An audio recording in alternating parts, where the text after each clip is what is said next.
The snow was falling harder now, each flake catching the amber glow of the streetlights as I pulled my rental car into the familiar driveway.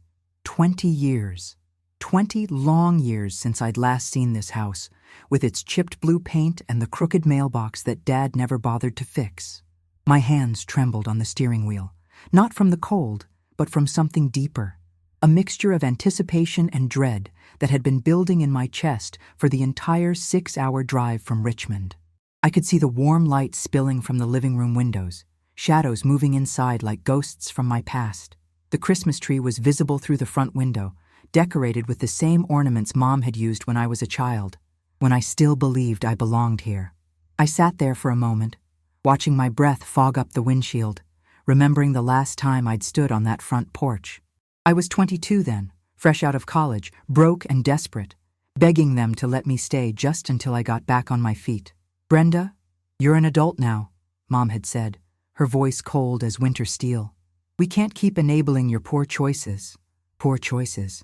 As if being laid off from my first job was somehow my fault. As if asking my own family for help was a character flaw.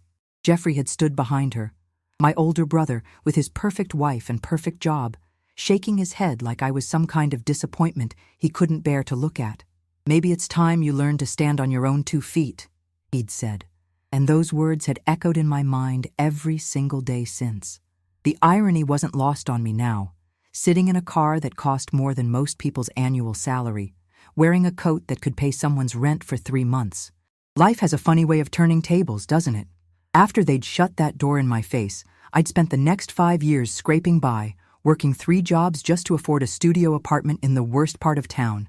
I'd eaten ramen noodles for dinner more nights than I could count, worn the same pair of shoes until the soles had holes, and cried myself to sleep, wondering why my own family couldn't love me enough to help when I needed them most. But somewhere in that darkness, I'd found something they'd never given me: determination. Pure, unfiltered determination to prove them all wrong. The business idea had come to me during one of those sleepless nights, staring at the water stain on my ceiling and listening to my neighbors fight through paper-thin walls. Technology consulting for small businesses, something so simple, yet so desperately needed. I'd started with nothing but a laptop I'd bought secondhand and a dream that felt impossible. The first year was brutal. I lived on coffee and hope, working 18-hour days, cold-calling businesses until my voice was hoarse. Rejection after rejection, door after door, slammed in my face, but I kept going because I had nowhere else to turn. My family had made it clear I was on my own, so I learned to be my own cheerleader, my own support system, my own everything. Then came the breakthrough. A small manufacturing company in Norfolk that was struggling with their outdated systems. I'd spent 3 months working with them for almost nothing, just to prove what I could do. When their efficiency increased by 40% and their profits doubled, word spread like wildfire through the business community. Suddenly, everyone wanted what I was offering. Within 2 years, I had a team of 12 consultants working under me. Within 5 years, I was buying out competitors and expanding into 3 states. The girl they'd called a failure, the daughter they'd deemed unworthy of help, had built an empire from nothing but sheer willpower and the burning desire to prove them wrong. But success, I'd learned, was a lonely companion. Sure, I had money now, more money than I'd ever dreamed of having. I owned a penthouse in Richmond, drove cars that turned heads, wore designer clothes that cost more than my old monthly salary. I'd been featured on the cover of Virginia Business Magazine, had politicians calling me for advice, had investors begging me to let them in on my next venture. Yet every Christmas, every birthday, every holiday that families were supposed to spend together, I'd sit alone in my beautiful, empty apartment, wondering if the price of success was worth the cost of belonging. The silence in my phone was deafening. No calls from Mom asking how I was doing, no texts from Jeffrey sharing family news, no invitations to holiday gatherings or birthday parties. That's what made tonight so surreal. 3 weeks ago, out of the blue, my phone had buzzed with a text from Mom. "Brenda, honey, we miss you so much. Please come home for Christmas. It's been too long." Honey. She'd called me honey, a term of endearment I hadn't heard from her lips in over 2 decades. Then Jeffrey had called, his voice warm and welcoming in a way that felt foreign and familiar all at once. "Sis, we've been thinking about you. Mom's right. It's time to put the past behind us. Family is family, you know? Family is family." How convenient that they'd remembered that now, after my face had been plastered across business magazines and my success story had been featured in the local news. I finally turned off the engine and stepped out into the snow, my designer heels clicking against the icy pavement. The sound seemed to announce my arrival, and I saw the curtain in the front window twitch. Someone had been watching, waiting. My heart hammered against my ribs as I walked up the same path I'd run down in tears 20 years ago, carrying nothing but a suitcase and a broken heart. This time, I was carrying something much more powerful, the knowledge of my own worth and the painful clarity that comes from seeing people's true colors.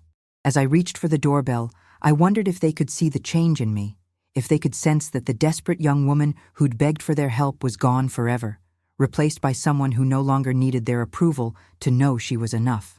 The door opened before I could even press the bell, and there she was. Mom, looking older than I remembered, but wearing the same floral apron she'd had since I was a teenager. Her face lit up with a smile so bright it could have powered the Christmas lights, and for a split second, I almost believed it was genuine. "Brenda! Oh my goodness, look at you!" She threw her arms around me before I could react, pulling me into a hug that felt both familiar and foreign. Her perfume was the same. White shoulders, the only brand she'd worn for as long as I could remember. But something about the embrace felt rehearsed, like she'd practiced this moment in front of a mirror. "You look absolutely wonderful, sweetheart. Just wonderful, sweetheart." Another endearment that felt strange coming from lips that had once told me I was a disappointment to the family name. "Hi, Mom," I managed, my voice catching slightly as I stepped back to look at her. She was studying me too, her eyes taking in my expensive coat, the designer purse, the subtle but unmistakable signs of wealth that I wore like armor now. I could see the calculations happening behind her eyes, the same way she used to assess the value of garage sale items when I was a kid. "You look good too. A little older, but good." It wasn't entirely true. She looked tired, worn down in a way that spoke of financial stress and sleepless nights. The house behind her seemed smaller than I remembered, shabbier, with paint peeling from the doorframe and a draft that spoke of windows that needed replacing. Time hadn't been kind to the family home or to the family that lived in it. Jeffrey appeared behind her, and the years had been even less generous to my older brother. His hairline had receded significantly, and he'd gained at least 40 pounds since I'd last seen him. But his smile was just as wide as Mom's, just as practiced and hollow. "Brenda, Jesus, look at you. You look like $1,000,000. $1,000,000. If only he knew how close to the truth that was.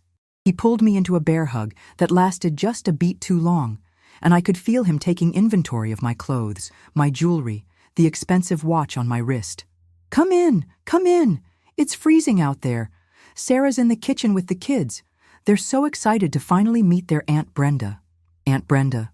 I'd been an aunt for 15 years and had never met my own niece and nephew. The irony was bitter as winter wind.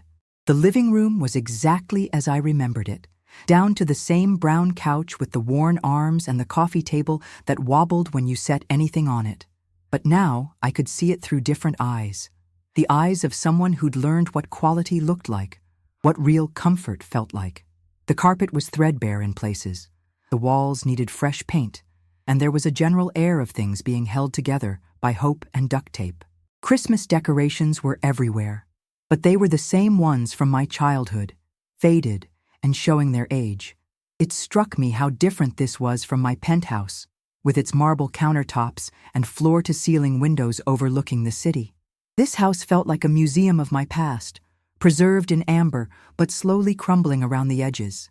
Sarah emerged from the kitchen, wiping her hands on a dish towel, and I was struck by how much she'd aged since the wedding photos Jeffrey had posted on social media years ago.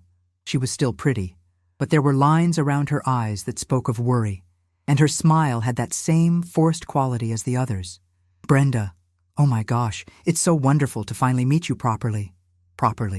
As if we hadn't met at their wedding, where I'd been seated at the back table with distant cousins and barely acknowledged. "The kids are so excited. Tommy, "Emma, come meet your Aunt Brenda." Two children appeared from the kitchen, a boy of about 12 and a girl who couldn't be more than 10. They looked at me with curious eyes, these strangers who shared my blood but knew nothing about me except what their parents had chosen to tell them. "Hi there," I said, kneeling down to their level, my heart unexpectedly clenching at the sight of them. They had Jeffrey's eyes, but Sarah's gentle demeanor, and for a moment I felt a stab of genuine sadness for all the birthdays I'd missed, all the school plays and soccer games and bedtime stories that had happened without me. "I'm your Aunt Brenda. I've been living far away, but I've thought about you both so much." It wasn't entirely a lie. I had wondered about them, especially during those lonely holidays when I'd imagined what it might be like to have a real family to spend them with. Tommy stepped forward first, his preteen awkwardness evident as he offered me a shy smile. "Mom says you're really successful now, that you have your own company." Even the children had been briefed about my financial status. The thought made my stomach turn. "That's right," I said, standing back up and smoothing down my coat. "I help other businesses run better. It's been a lot of hard work, but it's paid off." Paid off was an understatement. My company was worth more than this entire neighborhood combined. But looking at these children, at their worn clothes, and the way Emma's shoes were clearly hand-me-downs from some other child, I felt a complex mix of emotions. Anger at their parents for keeping us apart, sadness for the relationship we'd never had, and something else, a protective instinct I hadn't expected. These kids weren't responsible for their parents' choices. They were innocent victims of the same family dynamics that had driven me away all those years ago. The evening progressed with the kind of forced cheerfulness that made my teeth ache. Everyone was trying so hard to be welcoming, to act like the past 20 years had been some kind of misunderstanding rather than a deliberate choice to cut me out of their lives. Mom kept touching my arm and calling me pet names. Jeffrey kept asking about my business with the kind of interest that felt more like a job interview than brotherly curiosity. And Sarah kept apologizing for the house, the food, the kids' behavior, as if she was suddenly aware of how everything looked through the eyes of someone who'd clearly made it in the world. But underneath all the smiles and warm words, I could feel the undercurrent of something else. Need, desperation, the kind of hunger that comes from people who've been struggling for too long and suddenly see a potential lifeline sitting in their living room, wearing designer clothes and driving an expensive car. Dinner was a production worthy of a Broadway stage, with everyone playing their roles to perfection. Mom had clearly gone all out, preparing what she probably thought was an impressive meal. Pot roast with all the fixings, the same recipe she'd made for special occasions when I was growing up. But I could see the strain behind the effort. The way she kept apologizing for the slightly burnt edges on the potatoes. The way she served me the largest portions like she was trying to prove something. "I remember this used to be your favorite," she said, spooning extra gravy onto my plate. It hadn't been my favorite, that had been her famous lasagna, but I didn't correct her. The fact that she'd forgotten something so basic about me after only 20 years spoke volumes about how little attention she'd paid to who I actually was back then. Jeffrey dominated the conversation, regaling me with stories about his job at the insurance company, his voice taking on that slightly desperate quality of someone trying to impress. "I'm actually up for a promotion next month," he said, cutting his meat with more force than necessary. "Regional manager. It would mean a significant raise, better benefits, you know." I nodded politely, but I could read between the lines. He was struggling financially. Probably had been for years. The house needed work. Sarah's clothes were clearly from discount stores, and the kids' Christmas presents under the tree looked modest at best. The promotion he was talking about was probably his last hope for getting ahead of whatever debt they'd accumulated. And here I was, his successful little sister, sitting at their table like some kind of financial fairy godmother. Sarah kept steering the conversation toward family memories, trying to create a sense of shared history that felt forced and artificial. "Remember when we all went to Virginia Beach that summer?" she asked, looking at me expectantly. I didn't remember, because I hadn't been invited to that trip. "Oh, wait," she said, her face flushing slightly when she realized her mistake. "That was before. That was a different summer." The awkward silence that followed was filled only by the sound of forks against plates and the distant hum of the old refrigerator in the kitchen. These people were strangers to me, trying to pretend we had a relationship that had never actually existed. They were grasping at memories that didn't include me, trying to build bridges over a chasm they'd created themselves. The children were the only genuine part of the evening, their curiosity about their mysterious aunt, unfiltered by adult agendas. Emma asked me about my house, my car, whether I had any pets, while Tommy wanted to know about my business and whether I'd ever met any famous people. Their questions were innocent, but I could see their parents hanging on every answer, cataloging each detail about my success like they were taking inventory. "Do you live in a big house?" Emma asked, her eyes wide with childhood wonder. "It's pretty big," I admitted, thinking of my penthouse with its 3 bedrooms, 2 bathrooms, and a view that stretched for miles. "Big enough for visitors?" Jeffrey asked casually. But there was nothing casual about the way he was watching my face for a reaction. As the evening wore on, the real purpose of this reunion began to reveal itself in small, subtle ways. Mom mentioned how expensive it was to heat the old house, how the furnace was on its last legs and they'd been putting off replacing it. Jeffrey talked about Tommy's interest in private school, how much better the education would be if only they could afford the tuition. Sarah brought up Emma's dance lessons, how talented she was, how she could really go places with the right training and opportunities. Each comment was delivered with a sigh, a wistful tone that suggested these were dreams just out of reach for a family doing their best, but falling short. They weren't asking for anything directly, not yet, but they were painting a picture of need, of good people struggling despite their best efforts. I played along, asking the right questions, making sympathetic noises, all while feeling like I was watching a performance I'd seen before. This was the same family that had turned their backs on me when I was the one in need, when I was the one struggling to make ends meet. They'd had no problem sleeping soundly while I worked 3 jobs and ate ramen noodles for dinner. They'd felt no obligation to help their own daughter and sister when she was drowning in debt and desperation. But now that the tables had turned, now that I was the one with resources and they were the ones struggling, suddenly family meant something again. Suddenly, blood was thicker than water, and all past grievances could be forgiven and forgotten. The breaking point came when Mom brought out dessert, a store-bought apple pie that she tried to pass off as homemade. As she served it, she launched into a story about how proud she was of me, how she'd always known I'd make something of myself, how she'd been telling everyone in town about her successful daughter. "Mrs. Henderson from down the street saw your picture in that magazine," she said, her voice swelling with pride that felt 20 years too late. I told her, "That's my Brenda. I always knew she had it in her." The lie was so blatant, so completely contrary to everything she'd said to me the last time I'd seen her, that I almost choked on my pie. She'd always known? The woman who'd called me a failure and shut the door in my face had always known I'd succeed? But the final straw came when Jeffrey pulled me aside after dinner, ostensibly to show me some old photo albums, but really to have a private conversation. "Brenda," he said, his voice taking on that serious man-to-man tone he'd probably perfected in his insurance job. "I want you to know how sorry I am about how things went down all those years ago. We were young, stupid, didn't handle things the right way." His apology felt rehearsed, like he'd practiced it in the mirror before I arrived. "But family is family, you know. And now that you're doing so well, maybe we can all start fresh. Put the past behind us. Start fresh." How convenient that starting fresh had only become an option now that I had something they wanted.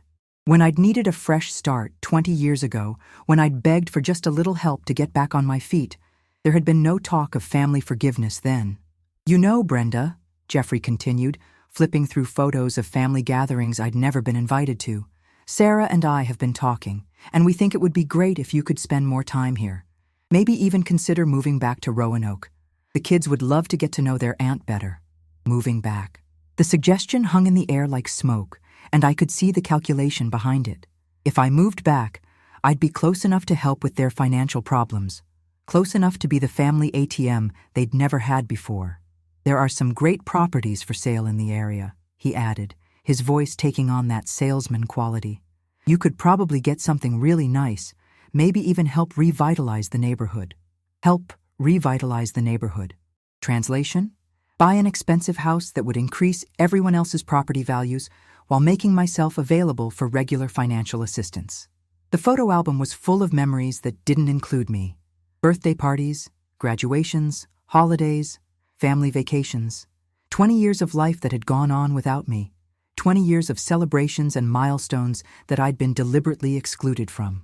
"Look at this one," Jeffrey said, pointing to a picture of Tommy's first birthday party. "You would have loved being there. Tommy was such a character, even as a baby. Would have loved being there. As if my absence had been my choice, as if I'd simply been too busy to attend rather than never having been invited." The revisionist history was breathtaking in its audacity. They were rewriting the past to make themselves feel better about the present, creating a narrative where my 20-year absence was just an unfortunate misunderstanding rather than a deliberate rejection. When we rejoined the others in the living room, Mom had clearly been having her own private conversation with Sarah because the atmosphere had shifted. There was an expectancy in the air, a sense that they'd all agreed on something while Jeffrey and I were looking at photos. "Brenda, honey," Mom said, settling into her favorite chair with a cup of coffee. "We've been thinking about how wonderful it is to have you back. It feels like a Christmas miracle, doesn't it?" A Christmas miracle. I almost laughed at the irony. The only miracle here was that my bank account had finally grown large enough to overcome their previous indifference. "We were hoping," she continued, her voice taking on that careful tone people use when they're about to ask for something big, "that maybe you'd consider making this a regular thing. Coming home for holidays, being part of the family again." Sarah jumped in with enthusiasm that felt forced. "The kids have been asking if you'll be here for New Year's and Easter and Tommy's birthday in March. They're so excited to have an aunt who can tell them about the business world, about success, about following your dreams." Following your dreams. It was rich, coming from people who'd tried to crush my dreams when I'd needed their support the most. But I could see what they were doing, using the children as emotional leverage, making it about the kids' happiness rather than their own financial needs. It was manipulative and transparent, but also effective. Those children were innocent in all this, and the thought of disappointing them made my chest tight with guilt I didn't want to feel. The evening reached its crescendo when Jeffrey finally worked up the courage to make his pitch. "Brenda," he said, his voice taking on that serious, family meeting tone, "I hope you won't think I'm being too forward, but I have a business proposition for you." A business proposition. There it was, the real reason for this reunion, the true purpose behind all the warm smiles and family togetherness. "You know how successful you've been with your consulting business, and I've been thinking about how much potential there is here in Roanoke. Small businesses that could really use your expertise." He leaned forward, his eyes bright with the kind of enthusiasm that comes from desperation disguised as opportunity. "What if we partnered up? You could expand your business here, and I could help you navigate the local market. I know everyone in town, all the business owners, the city council members." Mom nodded eagerly, clearly having been briefed on this plan. "It would be perfect, sweetheart. You could help the whole community while building your business even bigger, and you'd be close to family again, where you belong. Where I belong." The phrase was loaded with 20 years of irony. I'd belonged here once, when I was young and broke and desperate, but they'd made it clear that belonging was conditional on not being a burden. Now that I could be an asset instead of a liability, suddenly I belonged again. The circular logic was dizzying in its selfishness. "Think about it," Jeffrey continued, warming to his theme. "You could buy a beautiful house here, maybe something on the lake, really put down roots. The kids could come visit all the time. We could have real family dinners every week." Sarah chimed in with her own version of the sales pitch. "And Emma's dance teacher says she has real talent, but the good programs are so expensive. With your business background, you'd probably know how to help her get scholarships, or maybe even start a dance program for underprivileged kids. You could make such a difference in this community." Make a difference. They were painting me as some kind of savior, a successful daughter returning home to lift up her struggling family and community. It was a beautiful story, except for the part where they'd kicked me out of that same community when I was the one who needed lifting up. The hypocrisy was staggering, but what made it worse was that I could see they genuinely believed their own narrative. They'd convinced themselves that they were good people who'd made a mistake, rather than selfish people who'd shown their true colors when it mattered most. As the evening wound down and I prepared to leave for my hotel, the family gathered around me like I was some kind of celebrity making a public appearance. Mom hugged me again, holding on just a little too long, whispering in my ear about how much she'd missed me, how sorry she was for lost time. Jeffrey shook my hand with both of his, telling me to think seriously about his business proposal, about the opportunity to come home and be part of something bigger than myself. Sarah kissed my cheek and pressed a piece of paper into my hand. Emma's dance recital schedule, just in case I wanted to come support my niece. Even the children hugged me goodbye, their innocent affection the only genuine emotion I'd felt all evening. As I walked to my car, I could feel them watching from the window, probably already discussing how the evening had gone, whether they'd played their cards right, whether their long-lost daughter and sister would take the bait they'd so carefully laid out. I sat in my hotel room that night, staring out at the city lights of Roanoke, feeling a clarity I hadn't experienced in years. The evening had been exactly what I'd expected it to be, a carefully orchestrated performance designed to extract money from the family success story. But seeing it all play out, watching them stumble through their rehearsed lines and transparent manipulations, had given me something unexpected: closure. For 20 years, I'd carried the weight of their rejection, wondering if maybe I really had been the problem, if maybe I deserved to be cast out when I needed them most. Tonight had answered that question definitively. They hadn't rejected me because I was flawed. They'd rejected me because I was inconvenient. The next morning, I drove back to their house one final time, not to give them the answer they wanted, but to give them the truth they needed to hear. When Mom opened the door, her face bright with expectation, I smiled and handed her an envelope.